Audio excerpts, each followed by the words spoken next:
साथीहरू, मलाई यो आलु देख्दाखेरि 27 वर्ष अगाडिको यादहरू झलझल आइरहेको छ। मैले पढ्नु नजान्दाखेरि मलाई आमाले भन्नुहुन्थ्यो, आलु जस्तो नहुनु, आलु जस्तो पढ्नु जान्दैन तँ आलु भनेर गाली गर्नुहुन्थ्यो। आज म यो आलुलाई देख्दाखेरि चाहिँ पुरा याद आयो के। यसलाई हाम्रोतिर भन्छ सोलु आलु, यसलाई भन्छ हाम्रोतिर निला ठोसे। यो देखेको छ यसलाई भन्छ कान्छी आलु, यसलाई भन्छ हाम्रोतिर फारसे।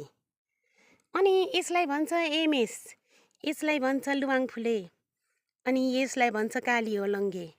अनि यसलाई भन्छ बिटे।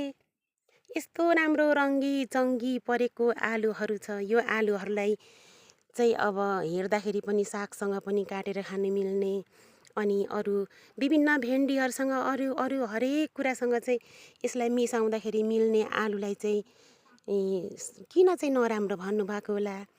मलाई त लाग्छ हामी पनि आलु जस्तै हुनु चाहिँ राम्रो जस्तो लाग्छ कि मेरो सोचाइ चाहिँ गलत हो त हौ।